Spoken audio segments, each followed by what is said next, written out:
the boyfriend didn't live there, but obviously it was his parents. So she went to dinner there one time at my old place, my dad's place. She'd been in my house before I'd been. She hooked up with another man in my bedroom before I have hooked up with her in my bedroom. Hook up. But that is actually fucking... That's where he... I don't want to know.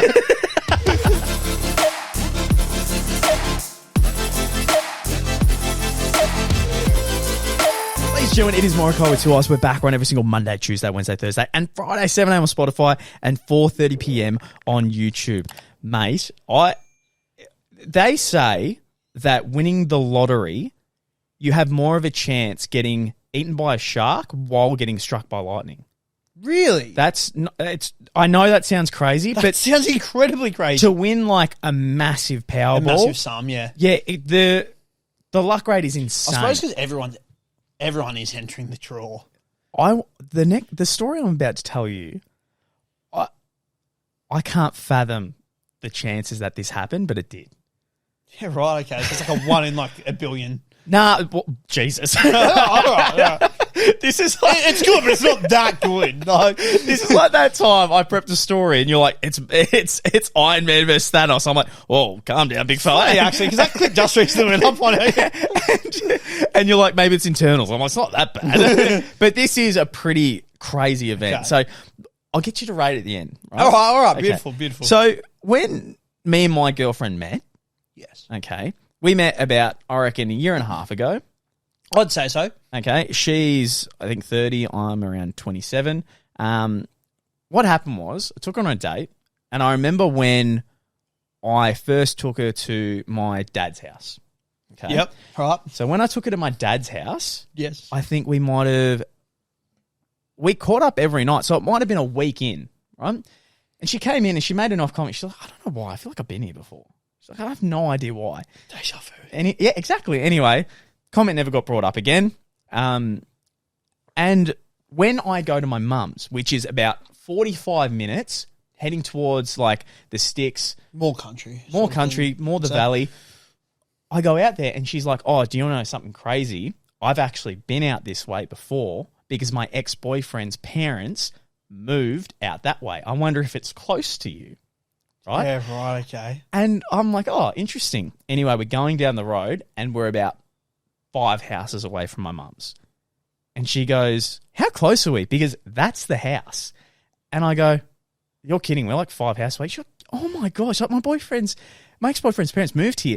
And the house she pointed to, I shit you not, when I was in primary school, we would go and walk the street for Christmas lights. And that house was known as the big Christmas light house. Okay, right, yes. yes. So all the kids would walk down the road and go to this house. Oh my God, like look how good this looks. Specific for that one, right? So they actually purchased that property. And I joked around, I was like, does he continue that tradition on? And she's like, oh, fuck no, he hates like Christmas lights. He definitely wouldn't have. So I was like, all right, well, that tradition's dead.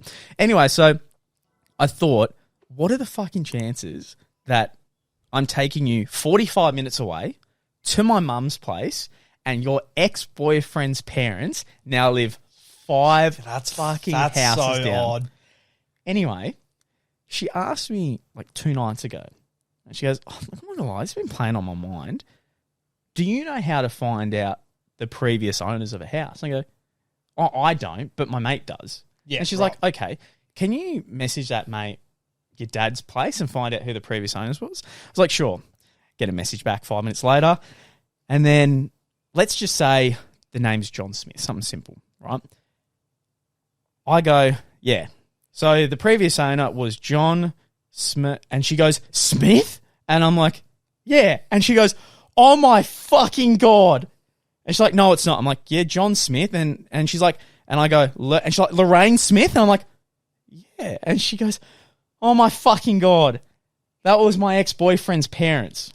The ones that moved to where my mum lives, they originally lived in my dad's house.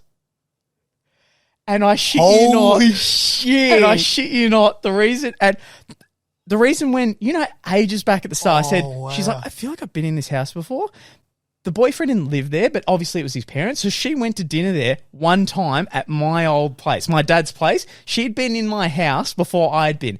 She hooked up with another man in my bedroom before I have hooked up with her in my bedroom. Hook up. But that is actually fucking... That's where he... I don't want to know. Oh, that's crazy. That is actually crazy. How fucking nuts is that? That is fucked. What are the... Like, yeah. That's what I mean. What are the odds? So, my Holy current shit. girlfriend... knows your house better than you. Has hooked up with a guy in my bedroom before I even lived there. And then I went there and then she hooked up with me there again. Like, different guy. Real deja vu. Room slut. No. That's crazy. Fuck, man. There could be like, hypothetically, there could be like some hidden treasures that she knows about that house that you and your tab might not even know. No, I don't think so. No, because no, fuck that. Yeah. Retract the statement. No, because the boyfriend didn't live with them, or if the time frame was a bit different, where she only went there once. Yeah, once. That's because when we first caught up, she's like, "It's just weird. I feel like I've been here before. And I don't know why." Because she had been there, because it would have been something like 10 years ago. Oh wow! Because she was 17. Yeah, right. When she went there.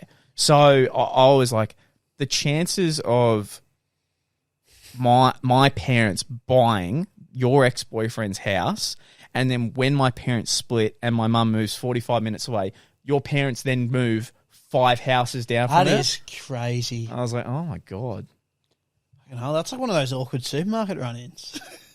Not even close. No, it's a little bit, mate. Chances-wise, Yeah. not, it's What are the not odds? even close. What are the odds, boss? What are the bloody odds? That's fucked up. Like, kind of also random that, like, just out of the blue, she's just like, hey, I gotta... Oh, do you know what I hate? She said, "Oh, I've been thinking about it for a year That's and a what I half." And I'm like, then fucking tell me. Don't hold on to that type of shit. Because she's like, I wanted to go to Melbourne to see if, like, I could go in and find, like, the records or something. I'm like, are you cooked? Because you know my friend works in the real estate industry. Why would you go into Melbourne? You're asking me questions. See, I've got the detective out. Someone did live here before. That's so absurd. Can't tell you who. Gets a book, gets the old... Yeah. Oh, it's pretty old. Hang on a sec. What was the name? Where's the address? Hang on a sec. Oh, shit. Wrong page. Yeah. Paper cuts. Anyone Band-Aid? Band-Aid anyone? Fucking hell, man. I thought it was fucking absurd, man. I was like, I just love that that's like so out of the blue. Like the whole situation in and of itself is crazy. Yeah, imagine this. You want to watch Suits? By the way, can you find out who lived in your old house? Like, what are you talking about? What? I just feel like I could have sworn I saw someone dead in the corner at your house once. Oh, that's so funny. That is fucked. Man, you know, I haven't updated you on as well, which will be interesting. I did my orientation day at an old folks home the other day. Really? Yeah, for 2 hours before I'm doing the volunteering there. Wow. Yeah. So it was pretty full on. I Because can imagine that. I've never dealt with anyone that's old, except one time at Christmas with my nan who... I was going to say, would it be your nan? Yeah, she, like, after COVID, she really freaked out and started getting so stressed about COVID that she wasn't eating, doing anything. So she looked like a skeleton. Bit weathered. It was pretty crazy. Yeah, definitely weathered. No, but I know that. All right, that sounded horrible, but like I wasn't trying to come. She was a bit munted, I wasn't trying to come across as an R. I was just giving you like a filler word, and unfortunately, I picked wet. I'm going to use that one day. Sorry, mate. I was using a filler word and I went with the wrong one. But, you know. Freaking sue me. Don't actually. I don't have a good lawyer. So I haven't really dealt with a lot of people who are really old, to be honest. Like, I didn't even know what I was going into. All I know is that I was like, I just want to do some volunteering in some way, like just be a bit more involved. Back? Yeah, literally. And I also thought it would make me appreciate life a lot more too. Like if I was somehow volunteering because I find that sometimes life feels a bit mundane at points. And then when I see someone who might be struggling or going through it, or even like there was a guy at work who's going through a breakup at the moment. I'm like, fuck, I've been there. That sucks. And when you get reminded of, oh, fuck, like there's other people that are They're in really this- struggling, appreciate what you got. And part of me wanted to do that as well. So there was a lot of reasons. Really, like gratitude. Yeah, and there was just, there- thankful for like the life that you yourself live. Yeah, there was heaps of reason I wanted to do it. So I was like, fuck it, I'm going to do it. So anyway, do the orientation. And I didn't expect that, I don't know if this sounds silly or not, but I didn't expect them to be as old as they were, like to a point where they're not really responsive to a lot of things. Yeah, okay. I was like, oh, wow. Like I thought it'd be going in, talking, they'd be Be a up bit in chatty. Yeah, like, exactly. Them wanting to have a conversation with you, sort of maybe tell them about their lives 100%. and such, not, hey, here's your food. Or Yeah, like, here's- and there's parts where it's like you have to go up to them and talk really loud. So I was like, oh, this is going to be a bit... yeah, It's going to be like... And I go in and a lot of them seem pretty like down. So I was like, okay, well, hopefully I can be like up and about and I know something they can look forward to if their days... It looks like a lot of them, their day is sitting there. Yeah, right. Shit. So I was like full on. And then, man, then I get taken into like the dementia ward where like that'd be people tough. are like really struggling with memory. And there was one person we were talking with and she's walking around and she's just kept asking for her daughter. Yeah, right. Like, and saying like, where's my daughter? Where's my daughter? And you had to hold her hand, walk around with her and just kind of take her back to her room and calm it, like not calm her down, but just try to make her think of something else. I was like, far out. It's going to be pretty full on, but I'm looking forward to getting involved and trying to be as helpful. I think the experience itself would be quite cool, but yeah, a lot of hard work. Yeah, it'll be as confronting. well. There'll be some. Yeah, It's like going to be some confronting. very, like- they even warn me. They're like, look, there's going to be a few things that are going to be pretty confronting. Like people do pass away, obviously, and if you build the connection with them, and then there's also going to be times where they might get really angry with you. And Yeah. It's just the fact. It's just that- part of it. Yeah, Like, they're it's like, really, look, one person here thinks that their husband has left them, but the thing is, the husband visits them every like second day. But if he doesn't visit them on that first day, they're like, he's left me here, he's cheated on me, what has he done? And then when they visit, she gets reminded, oh no, he still loves me. And then straight away the next day, he's cheated on. Like it's just a rinse wow. and repeat. And I'm like, geez, okay, that so definitely takes a toll. yeah, 100%. So going to try to get in some time there, which will be good. But yeah, it was a bit nuts. It would be. Yeah, there's just A some massive change yeah, as well. huge change. So, but I think it'd be a bit feel good as well. And I think you're probably a pretty good person to do it as well because you are 9 times out of 10 unless you've had a bad day at work or you haven't slept if I well. took it out on no, them. No, I was going to say though, but like for the most part, you are a very up and about, very cheerful, joyous sort of person. Like I think you've got a good personality and all that. So I think I would like to think that those ones that are in the nursing home and all that, they would quite enjoy your company. Yeah, that's the plan. I feel like they would be pretty happy to like chat. And you're a really easygoing guy as well. So, Yeah, but it will be different. It's like when have you ever had a smooth conversation with someone who's older? Do you know what I mean? Like, it's not, you don't really have especially anything someone in that I common. don't know. Yeah, you don't really have anything in common. Like, I was going to say, like, obviously, like, yeah, I've chatted to, like, grandparents, but they're your grandparents. So 9 times out of 10, they're going to take an interest or you're going to try and get And along usually with at that that. time, they're giving you a gift. Yeah, It's exactly. Christmas Yeah, or a exactly. birthday. So, no, you're spot on. That's a huge change. Yeah, it'll be a bit different. But we'll see how we go. Should be all right.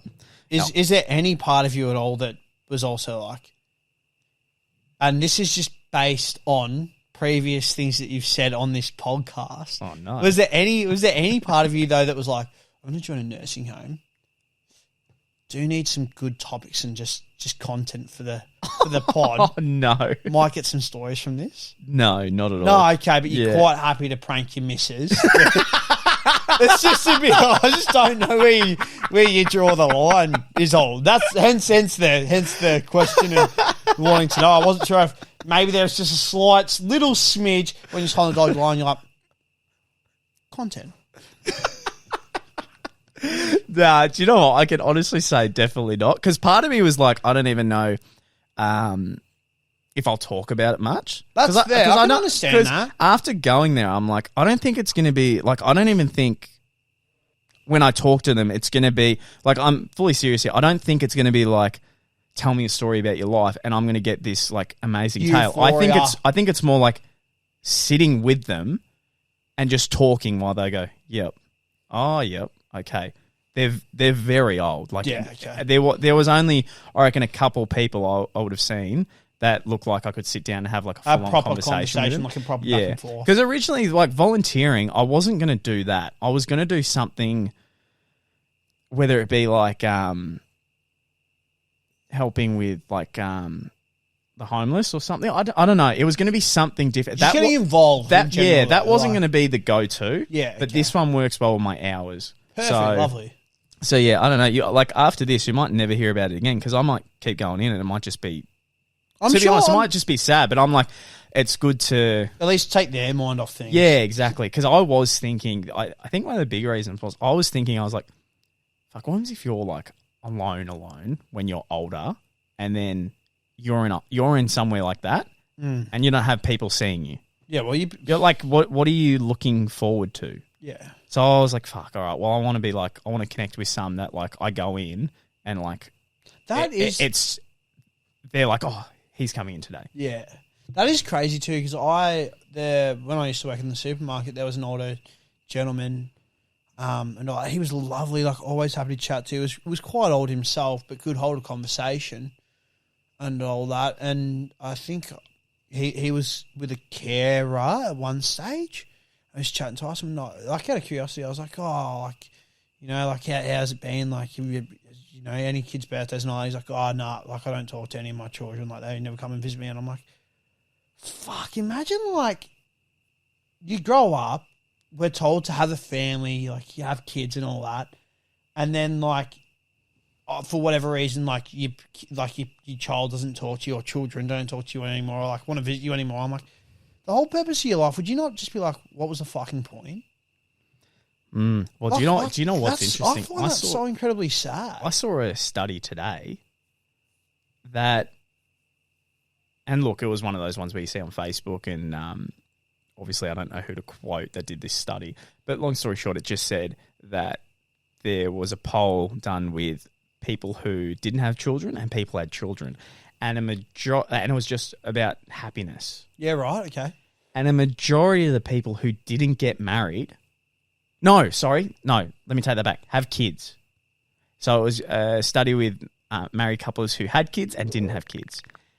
Majority of couples who didn't have kids were happier than couples that had kids. And not only that, they said that their marriage was stronger because they find so many people that have kids are only focused on their kids until they grow up and get out home, and then they try to reconnect, and it doesn't work. Yeah, well, it wouldn't. So you're so focused on the children, you're not really a good couple in a sense, because all your main focus is on them. And then when they're out of the home, you get back together, and it's like, oh, I don't know. I don't feel reconnected with you. Yeah, shit. And I was like, fuck. That's a crazy stuff. Do you know what, on a personal one? Fuck it, we'll get deep before we go. I'm like that with my dad at the moment. I obviously lived with him for 24 years, something along those lines. I got my fill, and not in a dick way. Like we just are so opposite. Yeah, completely different. We're so different. It's insane that now catching up for me is like more a chore. It's a big chore. It's like instead of like, yeah, all right. Yeah, no, it's a big chore, and I try to set it up, but when I set it up, I get annoyed just at the fact of like doing it. Is it also though because of the way that maybe I don't know why I said maybe, but like the way that your dad does go about these catch-ups and like just the questions that are asked. Yeah, exactly. Where it's just like, it's like the same thing over and over, and it's like, and it's just repetition. Yeah, and I'm like, what are you? It's like you've already asked me how work is. You've already asked me how the mission. Like, yeah, but you're not changing up in any way, and so that is hard. But the thing is, what I'm worried about, I'm like, what happens if he's gone tomorrow? And because I keep going to myself, fake it, just fake it till you make it. Just act happy, he'll be happy. But it's so hard for me to like. Yeah, it would. No, it would though. But I'm like sitting there and I'm like, fuck, dude. But it's also hard if there's no common interests between you. Like it is hard because it's like, well, what do I talk about? Yeah, there's nothing. Because all right, you are my parent, and you always will be my. Like I get that, but like if there's no sort of connection there, it is hard to engage. And that's why I'm like, because I'm going out. I booked it like a month ago. I'm going out to dinner with him this Saturday with my girlfriend and his missus. But again, I know the questions are all going to be the same. It's just going to be the same repetition. And I know that I can't tell him anything that's important or maybe a worry because it'll be exaggerated it'll be too far. It'll be and then just turned up completely. Then I'll be calls the next day like, is everything okay about that? Is it? Yeah. And Oh, I'll be mate, like, I just noticed that you didn't touch your chicken last night. and I'm just like, this is not me as a person. I don't like that kind of. Yeah. Oh, I hate it. So, but I was like, fuck, I need to suck it up, build in advance. Like this one was a month in advance, and I'm like, that's the catch up. And then like maybe 2 months in advance, I'll organise something else. But I can't do those little like weekly. Yeah, it's difficult. I feel, I mean, my old man and myself, like we have common interests with sports, so I suppose we're pretty lucky in that sense. Whereas like my mum, I know like I could catch up with her like daily. Yeah, I could do the same. And stuff like that. So yeah, I guess the only good thing is because it is a monthly catch up, maybe like over the span of a month, there's things that you could talk about. Do you know what it more is? It's more the fact that he doesn't have any friends. So if he had friends and he was like going to weekly poker nights or weekly car meetups and like doing things, I'd be like, fucking sweet. Yeah, like tell me about that. His like life is like doing nothing. Yeah. Like nothing. Yeah, well then there is nothing to talk about then because nothing changes. Exactly, nothing at all. It'd even be different if he was like travelling. Yeah. Something like that because it's like, oh, how was Queensland or how was Perth? Yeah, but but the way it comes off, and I know, and this is what I don't respond to with anyone, is when it's desperate. And because I can tell he's a bit desperate to talk to me, even if he's talked to me a couple of days ago, because like there's nothing else going on, it feels forced? Yeah, exactly. So I don't respond well. I can't be like fake, and I'm sitting there, I'm like cringing a little bit. Yeah, I'm like, you would. Like he's talking to me like I'm 5. What's going on, mate? What's going on? How's work? And it's sounding like it's a like movie where someone's being deliberately dramatic and they know it. And I'm like, what is this? Yeah, it's like work hasn't fucking changed. Yeah, like it hasn't changed since yesterday. Since you've yeah. So and that's why I'm like massively this year. I'm like, just fake it till you make it. Just pretend because I'm like, fuck me. Everything he does, it is tough. I don't respond to as a human. But again, yeah, if there's no connection. And so I can understand the sense that you are like, well, fuck, if anything does happen, like... Yeah, exactly. It is fucking hard, man. Yeah. And do you know times when I've really connected with him? When he's drunk alcohol, which is extremely rare, because he lets loose. Like, Well, those worries aren't he there. relaxes and he's not like a fucking worry and he's just... He's actually just happy to, like, chat like this. Yeah. Have a proper, like, sit down, like... Whatever. Exactly. And even if it might not be something that you're overly interested in, at least you're like, oh, cool. Like, that was actually, like, enjoyable. Exactly. Yeah, so it'll be fucking... We'll see how Saturday goes. But anyway, guys, that was Morokai 2 Eyes. Thanks so much for watching, and we'll see you next one. Boom. Boom.